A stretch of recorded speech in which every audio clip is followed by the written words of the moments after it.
Hello, how you doing? My name is T.M. Stevens.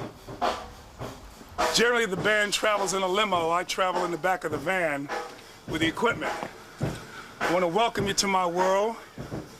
I think I hear some music. Do you hear some music? Stay tuned. You're watching T.M. Stevens' instructional video. Come on inside now. Check this out. Check this out. Yeah, man. I think there's a groove going on. I hear the funk. Yeah. Come on and check it out.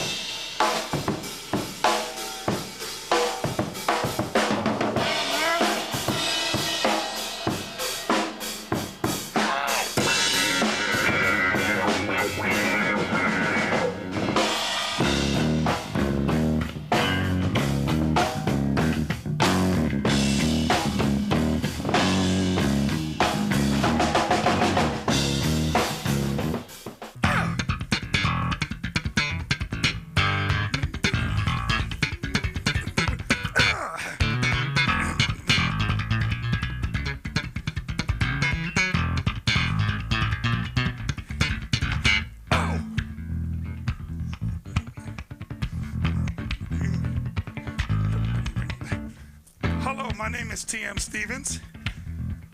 Glad you're aboard. Thank you for purchasing my video. Today, we're going to cover a lot of ground. And while we're at it, wait a minute. How? Yow, hey, ow. I'm back. So, sit down, relax, and we will take you through a journey on the final frontier of bass. The final frontier.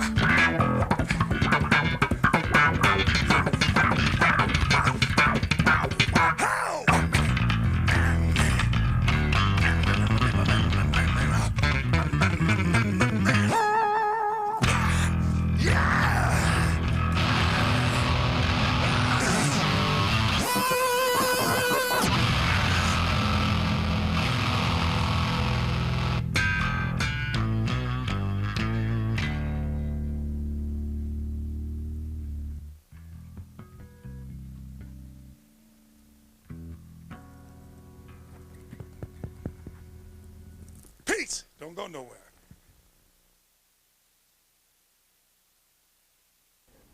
Oh, the old early years, yeah. Well, when I first started, I started playing at 11 years old. And back then, if you couldn't play anything funky, you just couldn't hang out, you know. So, in the early years, I started out with the R&B, and I began to buy records by Mahavishnu Orchestra back then. I bought records, Miles Davis, and incidentally, I ended up playing with all of those people. I think it must have been a good accident, but it was wonderful. So my early years, I went out on the road playing with Stacy Lattisaw, which was more of an R&B act.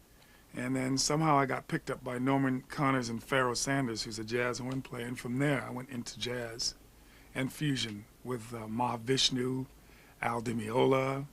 We opened for Billy Cobham.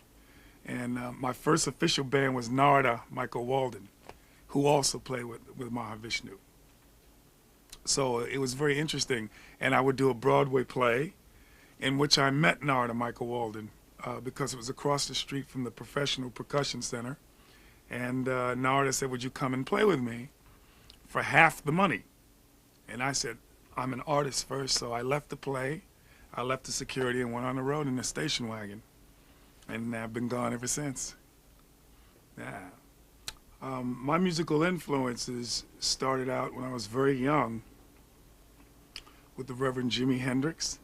And the very first songs I ever played was a James Brown piece, because I learned to play bass actually in Harlem, which is on 131st Street, which is Small's Paradise.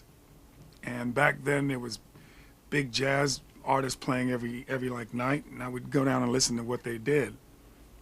So at an early age, I was actually influenced by jazz, later to be influenced more by rock and roll and soul.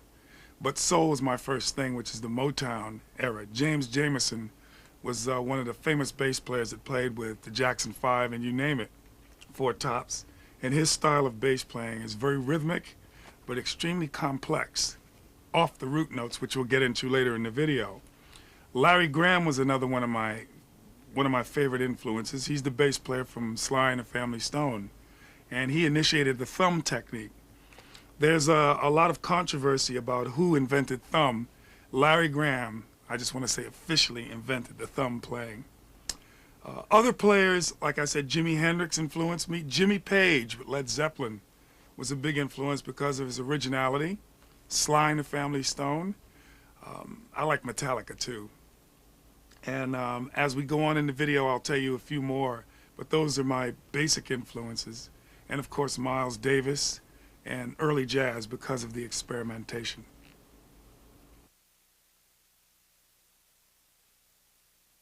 Right now, I want to talk about the absolute basics of this instrument. To play all of the pyro type things, that is to say all of the fancy techniques and fast playing and all the innovations that we will cover a little later that you can do with this instrument, we'd like to talk about the basement, which is what you need to actually put your house on. If you have no basement, then your house will collapse. All right, let's start with how to hold the instrument. Some players like Anthony Jackson, a very good player, great player, a friend of mine, he actually sits. And if you can see, he plays basically with his arm braced over the bass, thusly, and his fingers and wrist are curved. And the fingers are actually in this angle, to the side, not necessarily straight, but to the side. In this hand, you have to pretend that you have sort of a baseball or an egg in your hand, hence it's curved.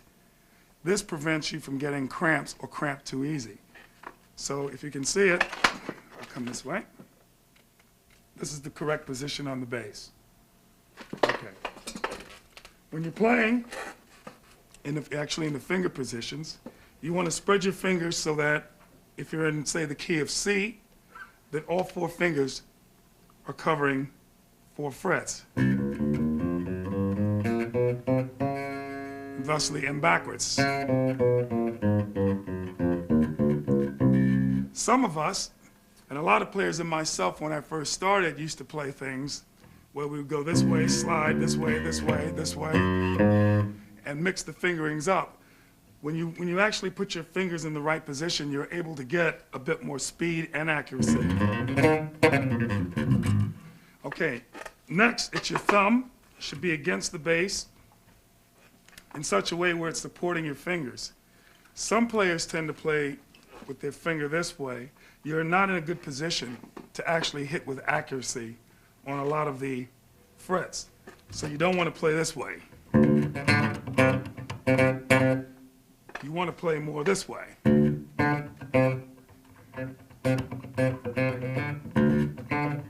Okay? Next, I'd like to cover how you hold the instrument in the standing position. Now, I'm a big Jimmy Page fan, and I'm also very tall, if you haven't noticed. My arms are very long. Most players tend to play with the bass and the strap real tight up in this position. This is actually comfortable and better for you to see if you're able to look at the instrument and play different notes. In my case, because of my reach, I probably should have been a basketball player, I like it down here. Okay, and sometimes even lower. So when I'm playing, I don't like to bend my arm, I like to stretch it. So now I'm actually in a comfortable position as if I were walking, and I'm able to play.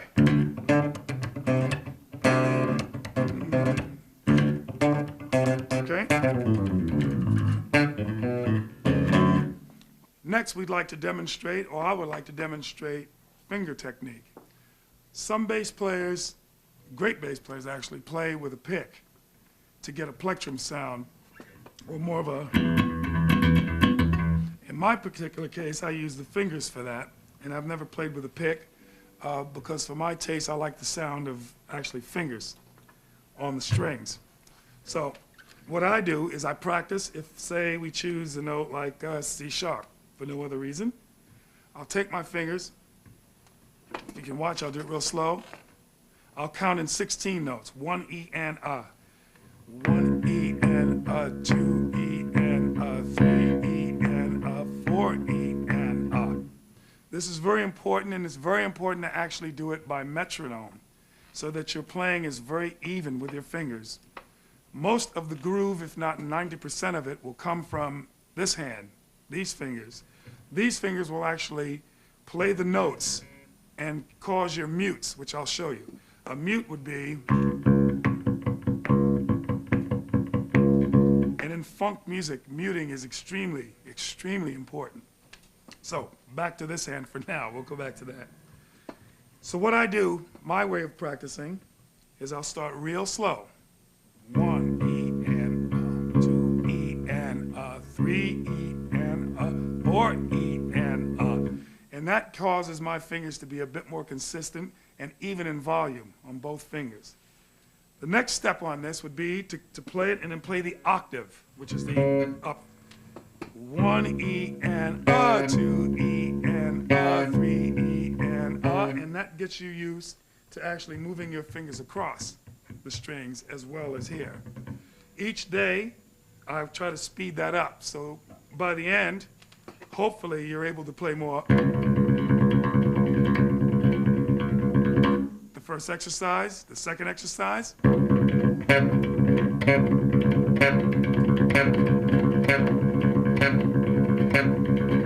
Now what that does is it makes your playing very even. And when you're in a studio, like we are here, actually we're going to record our record here, and I've done Joe Cocker here. That makes your playing a lot more even so that you're not going, you don't have dropouts. You want to make sure that the bass is very even, and when you want dropouts, that they're there. So you need control on your hands. That brings me into the next technique. Larry Graham actually invented the thumb. Many young players coming up today really like the thumb. So how I do it, most players will tend to play with the thumb in the upright position and then plucking with the index finger. In my technique, I have to play in the down position because I'm always switching between the thumb and the fingers. So in the case, we'll take it to E. I'll go.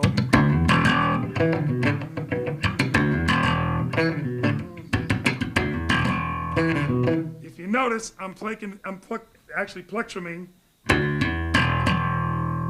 Then I switch to the fingers. Then I go back to the thumb. Some players will play the entire thing on the thumb. But I tend to like the warmth of fingers, which is why I don't play with a pick. So, again. If you notice, I'm switching in the middle. And to me, that gives two different complete sounds, but it makes a real unique sound, and it's my sound to do it that way. So in the thumb, I play this way. Now, in thumbing, it's almost as if you're playing drums. So when you're actually going to thumb, don't worry about sounding notes over here. Get your rhythms together here. Again. It's actually taking the beats of the drum and applying them to the bass. Hence, the bass will be what's known as a rhythm instrument and a melodic instrument. So you're playing the melody. All right? All right. Now, while you're playing your rhythms, you want to just not only play that rhythm, you want to be able to play different rhythms. So here.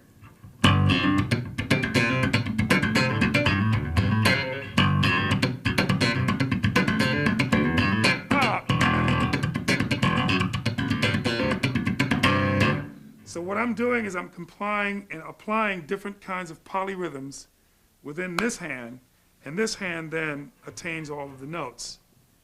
I think lastly I'd like to talk about the bass as harmonics. Jocko actually made the harmonic playing very, very famous, and I love Jocko's playing. Again, I will back off the pickup to the back pickup so you'll be able to hear them clearly. That's a very famous major 7 type chord. Major 7/9, and actually the 5-string bass solo, the 8-string bass solo, I played this particular type of feel. So harmonics can be done in many different ways. The way Jocko basically applied them were in textural ways.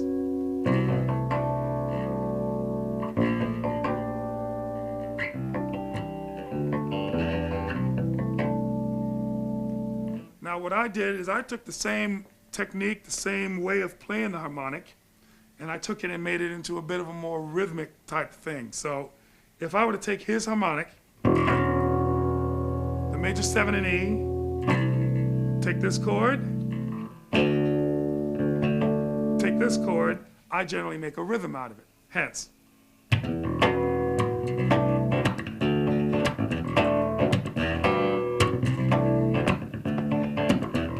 Now what that does, obviously you can hear, I don't really need a band to play this way, and this is how I play solo. So what's going on in this hand is I'm playing the 2 and 4 of the drums, the snare drum. 2, 4, 1, 2, 3, 4, and I'm also playing a 16th pattern. Okay, you hear it, 1, 2, 3, 4, and 1 E and a 2 E and a 3 E and a 4 E and a 1 E and a 2 E and a 3. 2, 4. In this hand, I'm playing the chords and the melody. Hence, you get the drums, you get the chords, and you get the bass. One more time.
people ask me that when you work with so many different artists, from Billy Joel to Steve Vai to James Brown even.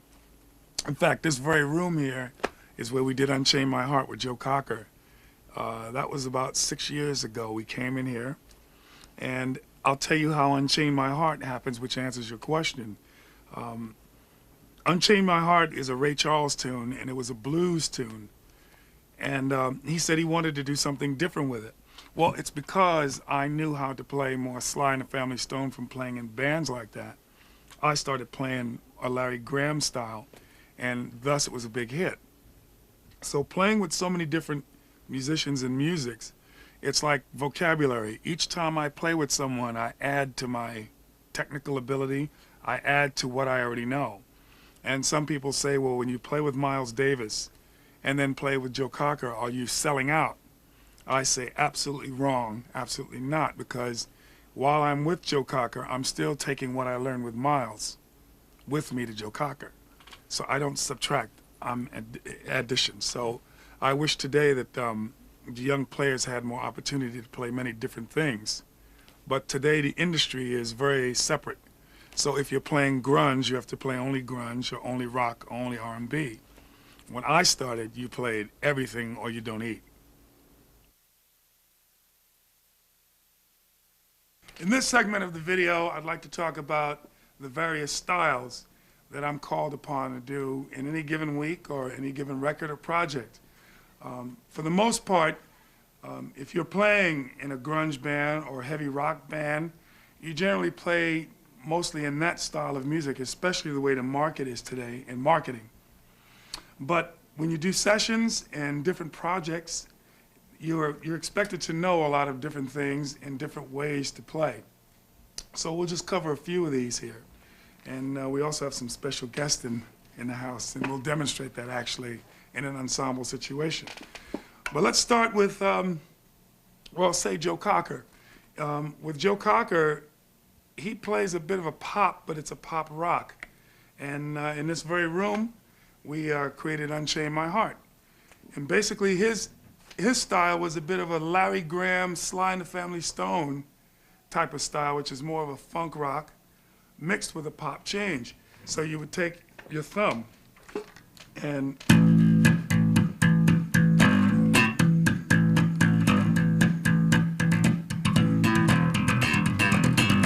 so with him, I would do stuff like that, and then I would even it out and start playing it more of an eighth note feel with the fingers, which is more in pop music. And if I were playing this thing with, say, Bryan Adams, which we did play When the Night Comes, his is not more of a, which is more of a skip. His thing would be more of a,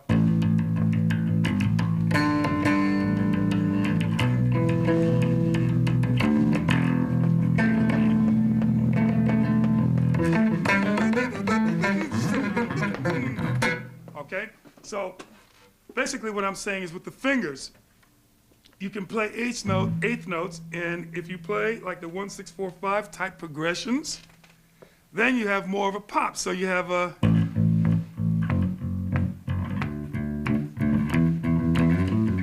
which can be a losing you.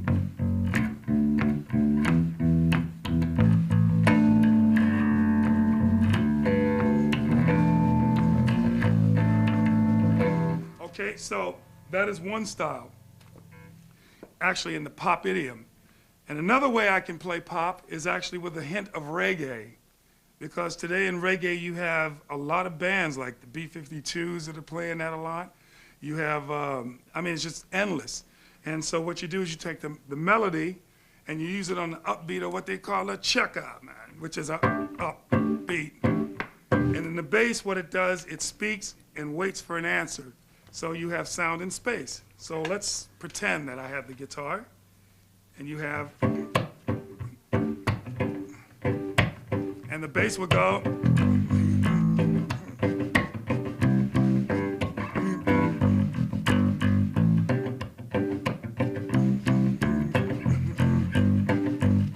So basically what that is without all of the chaka is the bass would play, say, a melody on its own, and it would stop. So, wait. And And that would be what I would also apply in pop. Or I would take an octaver and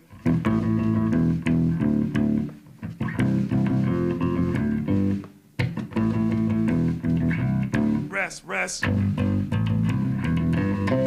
So in the reggae idiom, especially in pop, when you play and you rest, that is basically how you create that effect. And so I showed you before how I play with the thumb and alternate it with the fingers.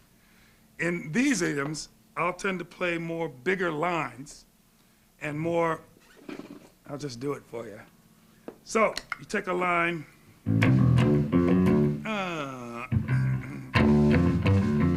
all right? And I told you about the 16 notes. So in my head, I'm thinking, while I'm playing this way, I'm thinking, 1 and a 2 and a 3 and a 4 and a 1 and a 2 and a 3 and a 4. Hence you get that funk. Then I just take it and rock it out a bit and add some attitude to it. And hence you get, how!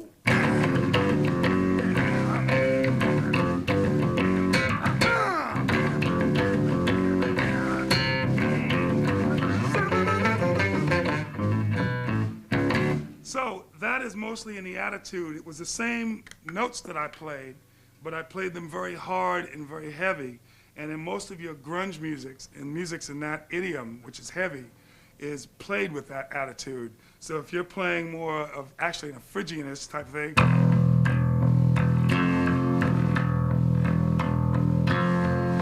those are still the same 8 notes that I played for Bryan Adams, if you remember, when I was playing. But only now I'm playing it much harder with much more noise, and I'm playing it much more.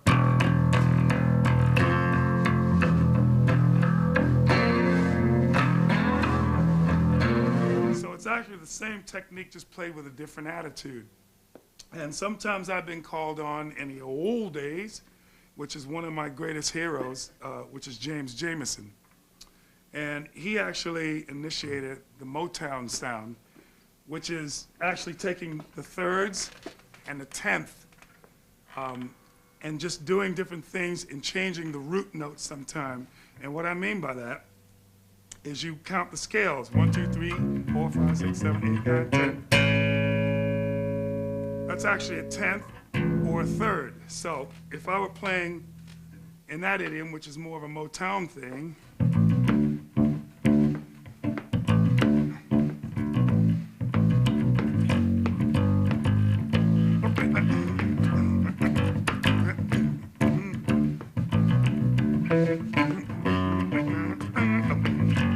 so you would begin to drop the tenths or drop down to the lower third.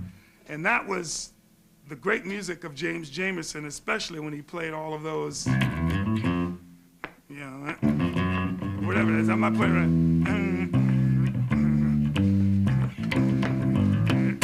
Now, he wouldn't put a pop in there, of course, but I will take things and TMize them. That's what I call it. So I will basically bastardize the style. But I think in order to be able to play the musics of today and to be considered a bass player with groove, you have to go back to the Motown, even back to Delta blues, so you can get your roots and get your basement to be able to play the styles today. Another style is actually a picking style, and I told you before I don't use a pick, so I use my fingers in this, and that's if you were to put a little bit of chorus on there. And what I do is called a stutter funk, and I mute the string. So if I'm playing,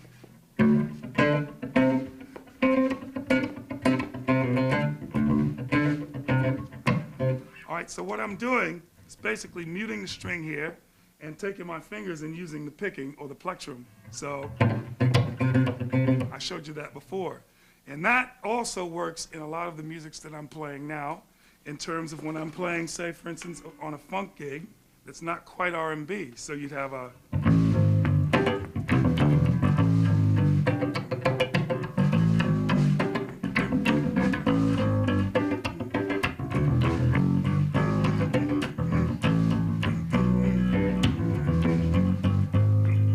And what I do also a lot of is I play harmonic chords to give the effect of almost a piano or a guitar.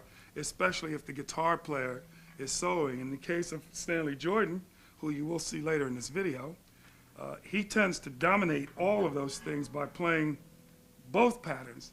But if he so chooses to go off on a solo, I'm able to cover the chords. So I'll demonstrate that again with a little bit more chorus. And the way that's played is that pretend he's soloing, I would go more. You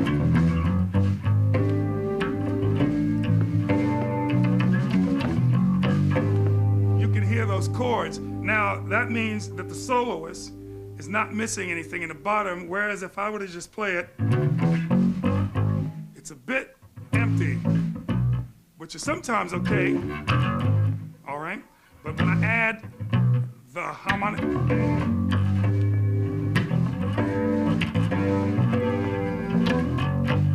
that gives him a lot more excitement to go off of.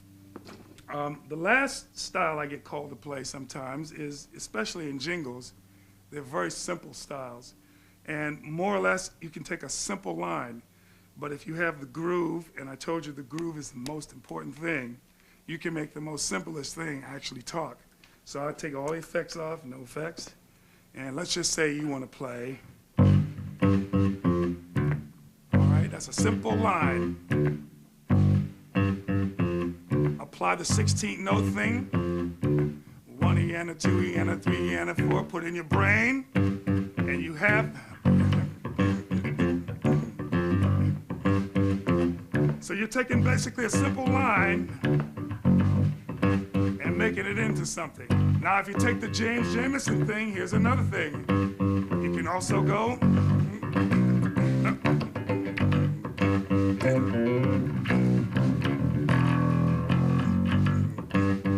So, what I'm trying to say to you in summation, all the different styles doesn't mean that you're trading off or you're selling out on one thing. You're only adding to your vocabulary. So I would recommend that you all listen to everything. Listen to your favorite guitar players, bass players, and heroes. And once you've actually taken that in, forget it.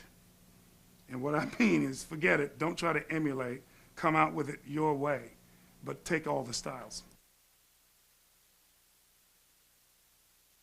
Now we come to the part of what I call FX, or special effects.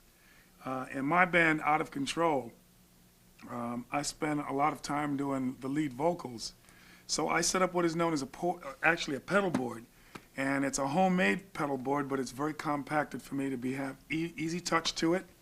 And I don't have to really look at the effects while I'm singing, because I'm mostly in the mic.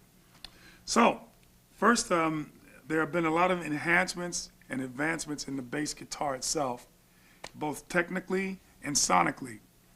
So what we've done is, in the past, mostly guitar players and keyboard players used effects like wah-wahs and vibroluxes and things like that on their instruments, and the bass was pretty much straight and flat. Today now, the bass guitar has been involved with special effects to create different sounds. You want to alter the sound of your instrument while not exactly leaving what it is. The timbre is bass, but you want to add certain things. The way I use my special effects, or stomp boxes, or whatever you want to call them, I use them like seasoning. If you're making a plate of spaghetti, you wouldn't just put a whole bunch of oregano and keep pouring it. What I do is I season it. I put a little bit of wah, that's enough, a little bit of octaver, a little bit of this, and in the end, hopefully the piece of music, I've painted it. Very much like Picasso, you put a little green, a little orange, a little gray. So I will show you what these effects are that I use on the floor, and I have a great deal more in my rack. But I've chosen these effects because I don't like to depend on them. This is important. If you become the wah-wah king, which is okay, but you can't play your instrument without it, then I think you need to rethink this. This is only an addition to. This is important, I'll repeat it. These effects should add to your playing, not be your playing. Let's start. First, this colorful device here is a Morley wah-wah pedal. And basically we call it the Whoppin'. And why they call it that is because if you've been watching throughout the video, I have very colorful basses. And we call them the weapons. It's just a slang. So they decided to call us a Whoppin' and put a peace sign on it. This wah-wah pedal has a bit of a lighter tone. So when you wah, it has a wider band, which means it goes wah and closes. Some wahs, just like the Vox, or actually the Crybaby, are shorter and they're better for guitar. So for the bass guitar, I choose the Morley whopping, or I call it the wah pedal. So this one has a switch, and if you notice, the lights go on, and this dials in just how much wah you want. So if you're in this position, you have almost no wah, you have dry bass. And of course, in this position, it's all wah-wah. It's totally what we call wet. In my setup, I tend to use almost all wet, but I want a little bit more dry. So this switch kicks it in. This Morley has no button. And what it does is the minute you step on it, it activates it. Now, if you can see the lights on it, it's right here. Notice when I touch it, it's on. When I let it go, it's off.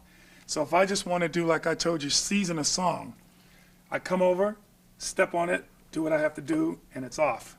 So this is more of an instantaneous, and also the chip in here is a lot deeper than this one, so I have two different tones. Because a lot of times I'm hearing different things and I want instantaneously. It's a very short sound. Okay, that basically has what it is, and you can't really alter it. It's the chip inside. Hence, when I'm playing funk, I'll just step on it. And what it does is it adds to my actual plectrum and funk. So, all right. In comparison, the Morley over here has a complete different tone, and once again, no switch. So I don't have to worry about it. Listen to the tone. It sounds more rounder. It's a deeper tone. So hence, when I want to play a different sort of groove,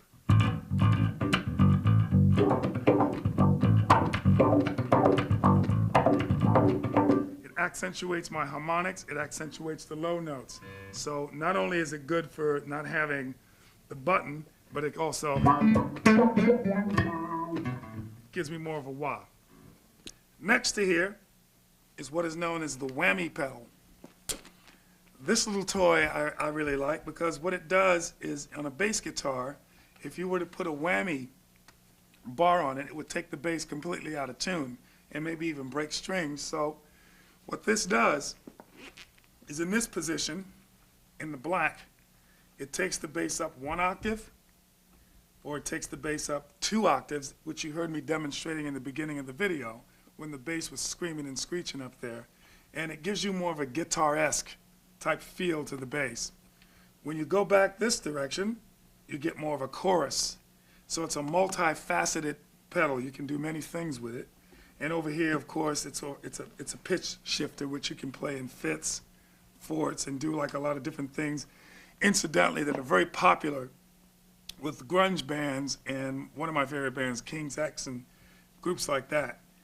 My trusty whammy. In this position, I told you it played pitch shifts.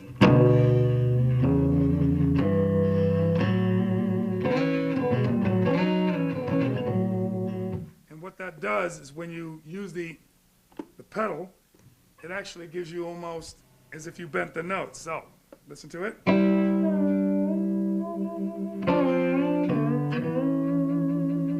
So even if you're playing in a country band, or country bass for that matter, you can get that effect this way.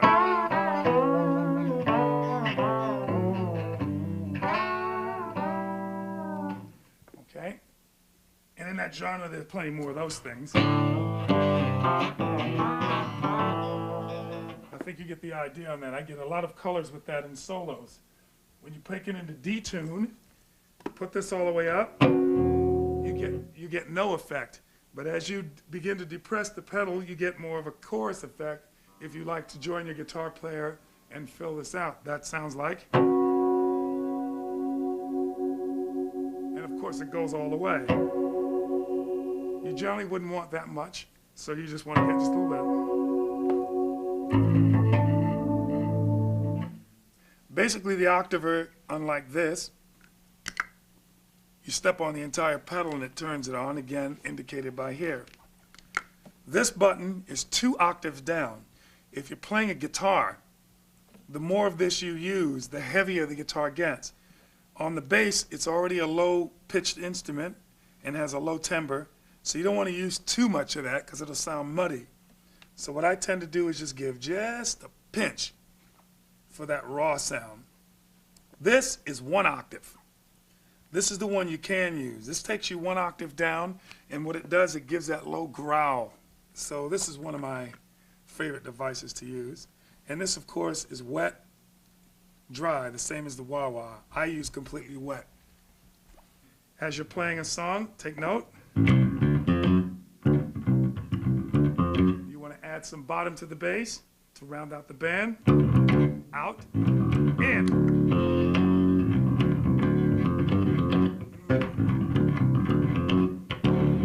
That comes in very useful, especially in trio situations when we're playing. Sometimes without a control, I'll have to add bottom. You just heard me use this pedal. This gives me a lot of shred. And when we're playing more metal and more heavy stuff, which is my preference to play, this gives me a shred almost guitaristic, but it takes me to another zone where I can get more bass because you can dial in with this the amount of volume, which is on every kind of pedal board, actually every kind of distortion unit. But here you can actually, it has a sweepable EQ, which means you have your highs, your mids, your lows, and your low mids. So I can, when I kick this in, normally with a distortion you lose the bass. I can dial it then back in. Hence I chose the metal zone. So if you're hitting chords and your guitar player, sometimes Simon will play solos and I want to fill his space where he was, I'll step on the pedal.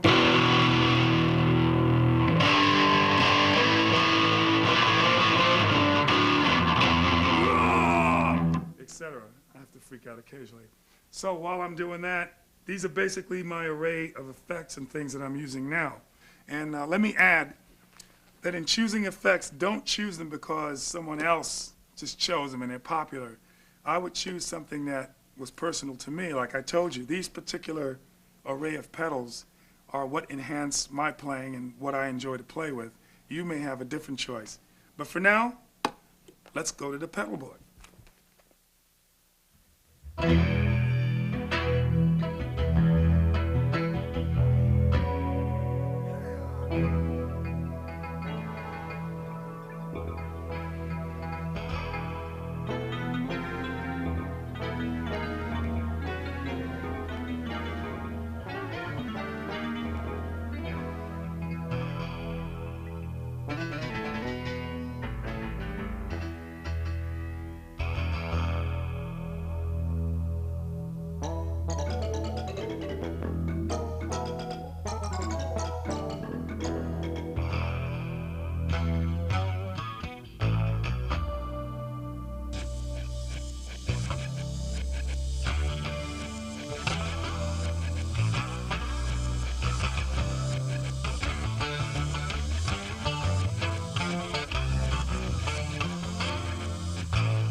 Right now I want to talk about detuning.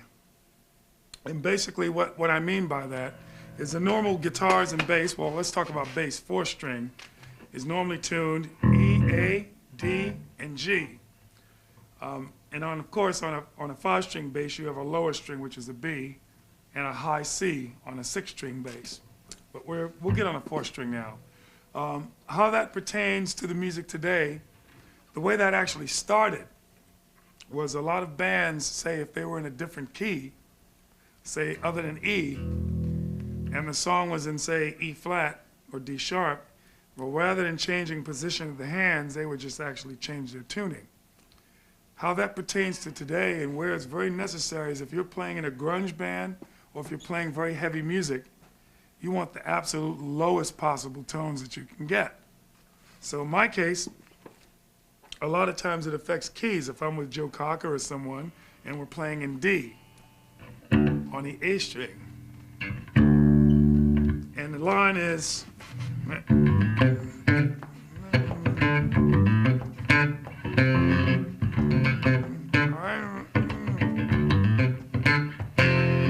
now that's very funky and it's very cool. Or if I'm playing an eighth note groove,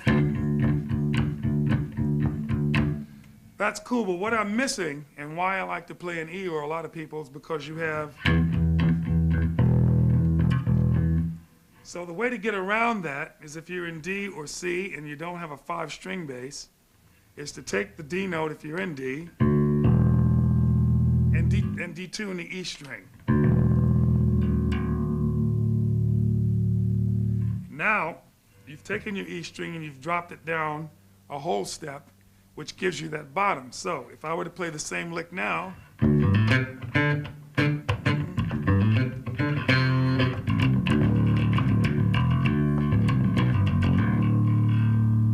so now you have the addition of the low note, which adds weight to the band. And when you have your guitar player and your drummer, you're able to go down in the sub-octaves and you give the band a lot more weight. Now, another way to detune, and a lot of bands do this, in particular, if you guys know them, Soundgarden is one of my favorites. King's X does a whole lot, and a lot more bands. Alice in Chains, most bands now detune. And what that means is you take the entire bass, whereas you were in E, and you're down now here. So you take the whole bass down a whole step.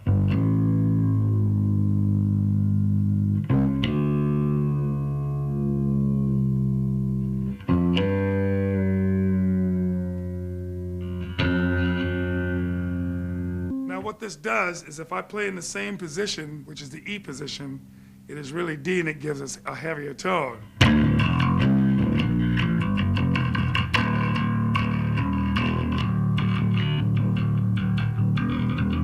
And the lower you go, the heavier the instrument is. Now, in detuning, you have to watch out because your action changes as you detune, so you'll have to set your instrument up.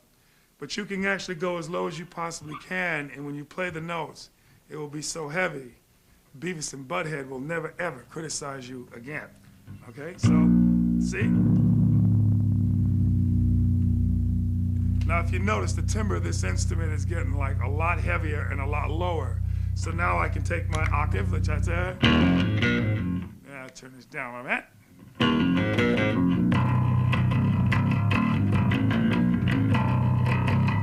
What that does is it creates that effect of absolute bottom. And when you're playing in a band and the guitars are all tuned that way, it becomes a lot heavier and a lot louder, which is actually what we all want. So you probably recognize that sort of sound. That's exactly what they do. So if you're in the key of C sharp, you want to tune your instrument down that way, or into B. So to recap, if you're doing it on a record just to get the low note, you just want to tune the one string that you want to be low. If you're playing an absolute heavy music where you want the entire band to sound very low, you want to tune the entire bass down to that. Yeah!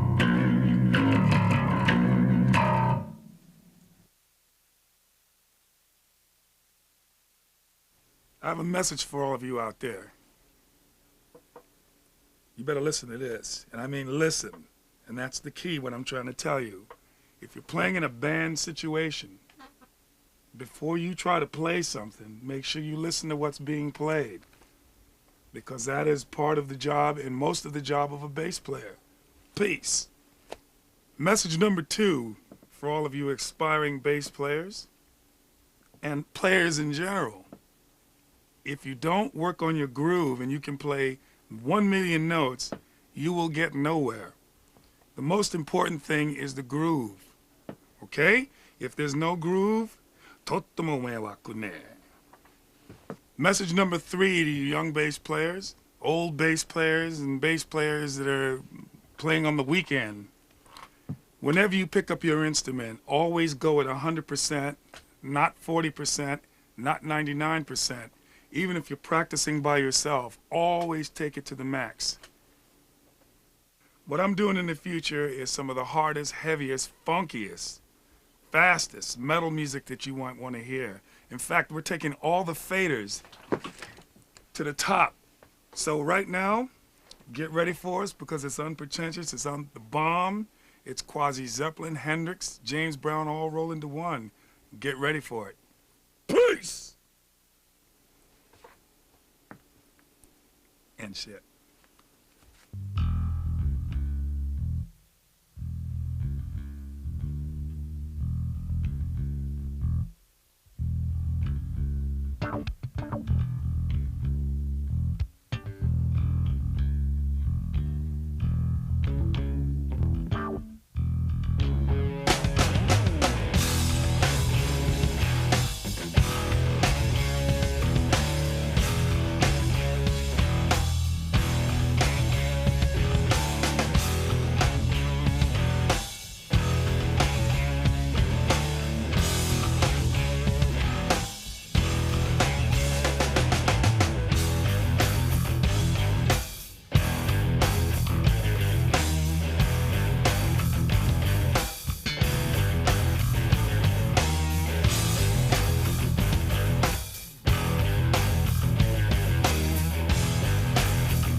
I'd like to take time to thank all the wonderful people and crew and staff here, Endo and the gang, for participating in this video. It's been an experience and a love. Music is not my career, it's my love, and just so happens to be my career. I'd like to thank T.C. Tolliver. I'd like to thank Simon Gregory, Tony Riggio, and all the wonderful people, man. Stubbs back there for doing this. And right now we're going to do some different kind of stuff on the other side of the moon, because music is a very, very vast and endless region of things that's unexplored, and we'd like to show you some other kinds of things, and I won't even say the word jazz, just some good music. Over here we have Stanley Jordan on guitar. Who needs no introduction, mind you? We're all brothers. Back in the back we have Kenwood Denard on the drums. And right now we'd like to enlighten ourselves as well as you. Thank you.